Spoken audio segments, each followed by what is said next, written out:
I looked up from my bench and saw him standing there in full uniform, badge polished, shoulders squared, chin high, like he owned the room. Captain Derek Hollis, 30-year veteran of the Metro Police Force, the kind of man who'd spent decades being the most powerful person in every room he entered. But this was my courtroom, and he was about to learn that the hard way. It started 3 weeks earlier when his daughter crashed her car into a parked SUV outside a downtown nightclub at 2 in the morning. Witnesses said she stumbled out of the driver's seat, slurring her words, reeking of alcohol. Officers arrived within minutes. They recognized her last name immediately. One phone call later, Captain Hollis showed up in his personal vehicle and tried to take her home. But one officer, a rookie named Torres, insisted on a breathalyzer. She blew a .14, nearly twice the legal limit. The rookie filed the report by the book. The next day, he was reassigned to desk duty. 2 weeks later, he was under investigation for misuse of department resources, a claim so flimsy it wouldn't hold up to a gentle breeze. That's when the district attorney's office got involved. They didn't like the smell of it. Neither did I when the case landed on my docket. Now here we were. His daughter, Madison Hollis, 24 years old, sat at the defense table in a cream-colored blazer, looking every bit like someone who'd never faced a real consequence in her life. Her attorney, a man named Carrigan, had a reputation for getting DUI charges reduced or dismissed. Expensive, connected, the kind of lawyer you hire when you expect to win. But Captain Hollis wasn't sitting in the gallery like most parents would. He was standing in the aisle, arms crossed, staring directly at me, not at his daughter, not at the prosecutor, at me. I banged the gavel lightly. Captain Hollis, please take a seat. He didn't move.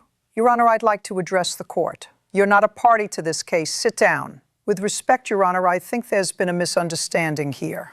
I felt my jaw tighten. The courtroom went silent. Even the court reporter stopped typing for a second. Captain, I said slowly, this is not a negotiation. Sit down. He smiled. Not a friendly smile. The kind of smile that said, I've dealt with people like you before. Your Honor, I've served this city for 30 years. I've put my life on the line more times than I can count. My daughter made a mistake, a small mistake. She had 2 drinks, maybe 3. She wasn't a danger to anyone. The officer who arrested her, Torres, he's got a history of overreach. I've reviewed his file. This arrest was questionable at best. The prosecutor, a sharp woman named Angela Reyes, stood up immediately. Your Honor, this is highly inappropriate. I'm not finished. Hollis cut her off, still looking at me. I'm asking this court to consider the context. My daughter has no priors. She's a graduate student. She's never been in trouble. And frankly, I think this whole case is a waste of the court's time. I think we all know there are bigger fish to fry. Real criminals, real threats, not a young woman who made a tiny error in judgment. I leaned forward. My voice dropped. Captain Hollis, you just interrupted an officer of this court. You just attempted to influence a sitting judge during an active proceeding, and you just implied that one of your own officers fabricated evidence because he has a history of overreach. Do you understand how serious that is? He didn't blink. I understand that I'm trying to protect my daughter from an overzealous system that's more interested in statistics than actual justice. Sit down, now, or I will hold you in contempt. He laughed, actually laughed. Your Honor, I don't think you want to do that. The air in the room changed. I saw the bailiff shift his weight. Angela Reyes looked at me, eyes wide. Madison Hollis stared at her father like she wanted to disappear into the floor. Excuse me, I said. I don't think you want to do that, Hollis repeated, his voice calm, measured, like he was explaining something to a child. I know a lot of people in this city. I know the mayor. I know the chief of police. I know half the city council. And I know that judges like you, appointed judges, you rely on public support. You rely on endorsements. You rely on people like me to keep this city running smoothly. So let's not make this into something it doesn't need to be. I stood up, slowly. The room felt like it was holding its breath. Bailiff, I said, place Captain Hollis in custody for contempt of court. The bailiff hesitated, just for a second, but I saw it. So did Hollis. Your Honor, the bailiff said quietly, are you sure? I said place him in custody. Hollis's smile faded. You're making a mistake. No, I said. You made the mistake the second you walked into my courtroom and thought your badge meant you were above the law. The bailiff moved toward him. Hollis stepped back, hands up. This is ridiculous. You can't. I can, and I will. You are in contempt of this court. You will be held in a cell downstairs until I decide you've learned some respect. Hollis's face went red. Do you know who you're talking to? I'm talking to a man who thinks his uniform makes him untouchable. I'm talking to a father who's so used to bending the rules that he doesn't even realize he's breaking them anymore. And I'm talking to someone who's about to spend the next few hours in a cell thinking about what he just did. The bailiff reached for his arm. Hollis jerked away. Don't touch me. Captain, I said, my voice cold now. You can walk out of here with the bailiff, or you can be dragged out. Your choice. For a moment, I thought he might actually resist. His hand twitched near his belt, not toward a weapon, but like muscle memory, like he was used to being the one in control. Then he looked around the room, at the prosecutor, at his daughter who was crying now, mascara running down her cheeks, at the court reporter who was documenting every word, at the dozen people in the gallery who were watching this unfold. He looked back at me. This isn't over, he said. Yes, I replied. It is. The bailiff escorted him out. The door closed behind them with a heavy thud. The silence that followed was deafening. I sat back down, took a breath, looked at Madison Hollis, who was wiping her eyes with a tissue her lawyer handed her. Miss Hollis, I said, my voice softer now, do you understand why you're here today? She nodded, barely. You drove a vehicle while intoxicated. You could have killed someone. You could have killed yourself. Your father just tried to use his position to make this go away. But that's not how this works. Do you understand that? Yes, Your Honor, she whispered. Good. We'll proceed.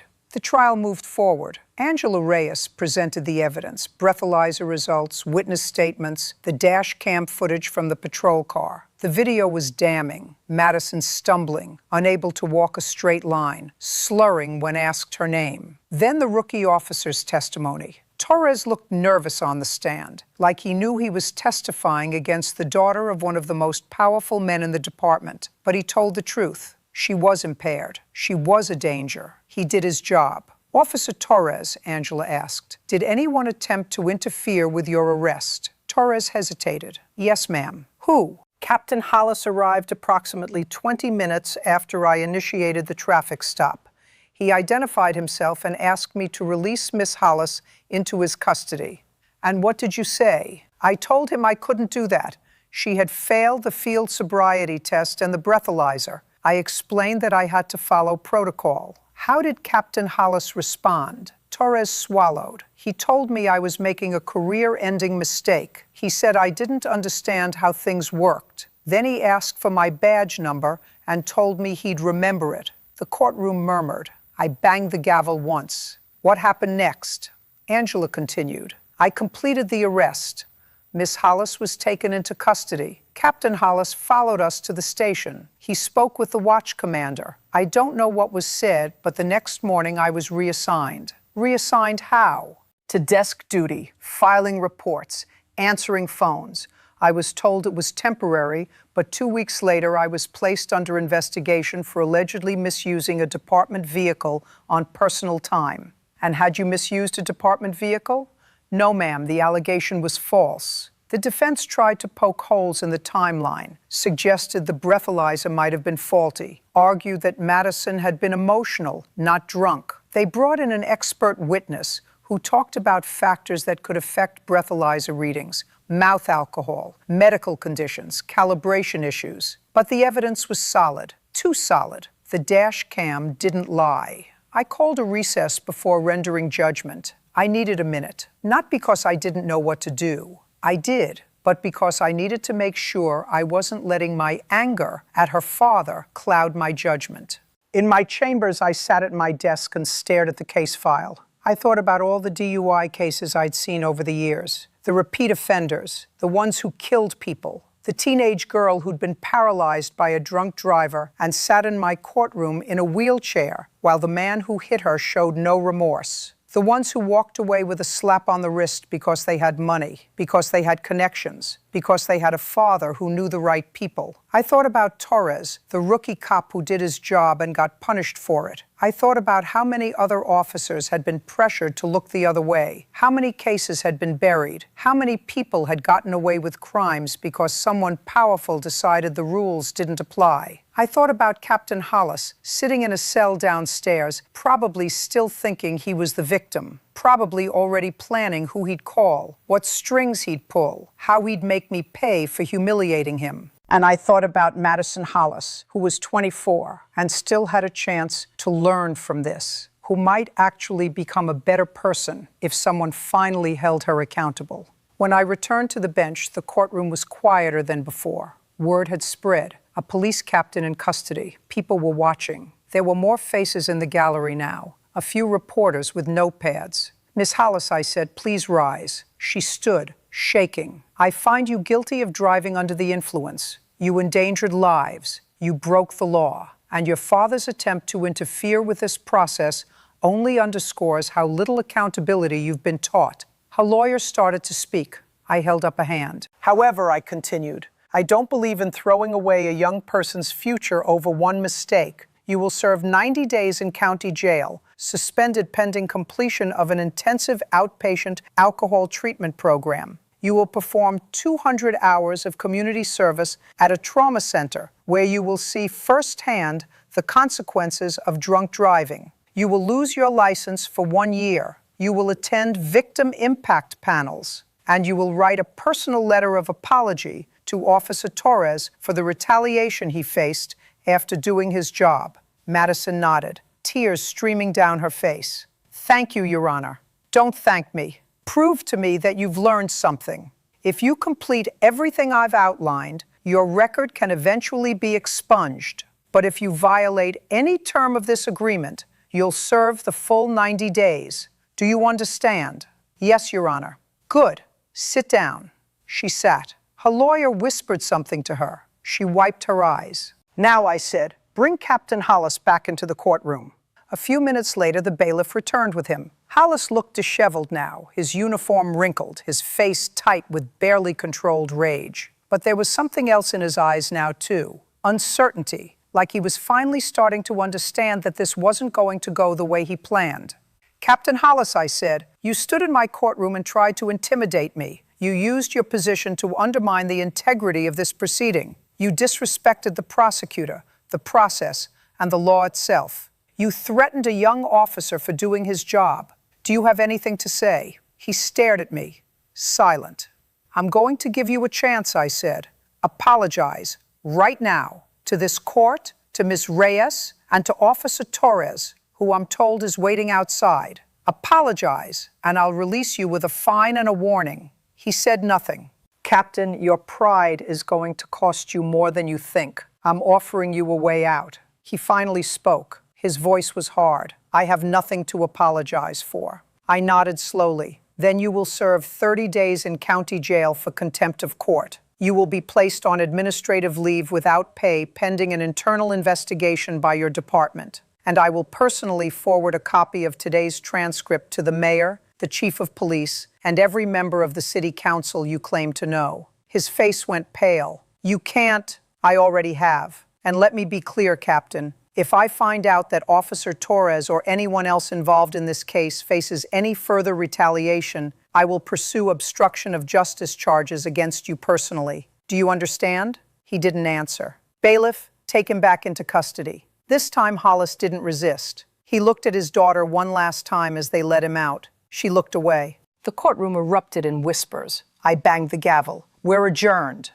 In the weeks that followed, the story made headlines. Police captain jailed for contempt. Judge stands up to corruption. Opinion pieces debated whether I'd been too harsh or not harsh enough. Some called it a witch hunt. Others called it long overdue. I didn't read most of them. Captain Hollis's department launched an investigation into the retaliation against Officer Torres. 3 other officers came forward with stories of similar incidents. Cases buried, reports altered, pressure applied. A detective named Maria Chen testified that she'd been blocked from investigating a domestic violence case because the suspect was the son of a city councilman. Another officer, James Park, said he'd been passed over for promotion after refusing to drop charges against the nephew of a union representative. The deeper they dug, the worse it got. Hollis had built a network of favors and threats over 30 years. He protected people who should have been prosecuted. He punished officers who tried to do the right thing. And he convinced himself it was all justified because he was keeping the peace, maintaining relationships, doing what was necessary. Hollis resigned before the investigation concluded. His pension was intact. That was union protected, and there wasn't enough to strip it, but his reputation was destroyed. The mayor gave a press conference about restoring integrity to the department. The chief of police announced new oversight measures. It all sounded good. Whether it would actually change anything, I couldn't say. Madison Hollis completed her treatment program. I got a report from her counselor saying she was taking it seriously. She finished her community service at a trauma center, spending hours with people who'd been injured by drunk drivers. I heard from one of the nurses there that Madison had broken down crying after meeting a young man who'd lost both his legs in a crash, that he'd forgiven the driver, but Madison couldn't forgive herself. The nurse said it seemed real. 6 months later, Madison appeared in my courtroom for her final review. She looked different, thinner, tired, but there was something in her eyes that hadn't been there before. Awareness, maybe, or humility. "Miss Hollis," I said, "I've reviewed your progress. You've completed everything required of you. Your counselors speak highly of your commitment. How are you doing?" "I'm okay, Your Honor," she said quietly. "Some days are harder than others, but I'm grateful I got a second chance. I know a lot of people don't." "What did you learn?" She thought about it. "That my actions have consequences. That people I hurt don't just disappear. And that my father was wrong about a lot of things." I nodded. "Do you still drink?" "No, Your Honor. I haven't touched alcohol since that night. I don't plan to." "Good. Your conviction is expunged. You have a clean record. Don't waste it."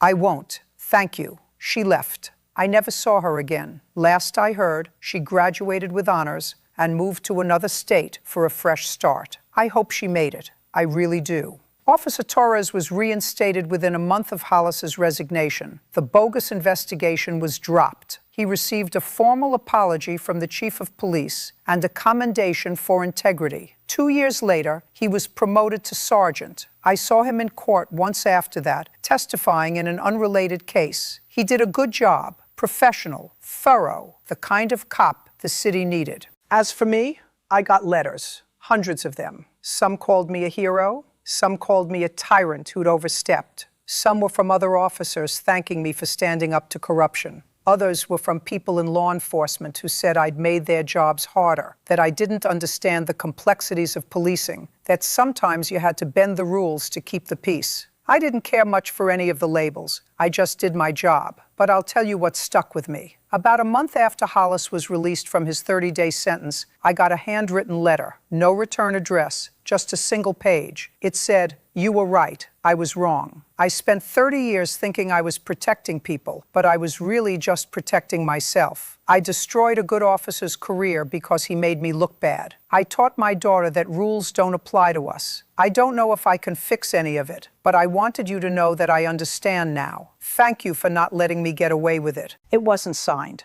but I knew who it was from. I kept that letter in my desk drawer for a long time. I don't know why. Maybe because it reminded me that people can change. Or maybe because it reminded me why I took this job in the first place. Because here's the thing about power. It doesn't matter if you wear a badge, a robe, or a uniform. It doesn't matter how many people you know or how long you've served. The moment you think you're above the rules, the moment you think you can intimidate your way out of accountability, you've already lost. You've lost your integrity. You've lost your purpose. And eventually, you lose everything else too. Captain Hollis walked into my courtroom thinking he could bend the system like he'd done 100 times before. He learned otherwise in less than 30 seconds. And I'd do it again in a heartbeat. Because justice isn't about who you know. It's about what's right. And in my courtroom, that's the only thing that matters. If you want to hear another story from my bench, I've got plenty more where that came from.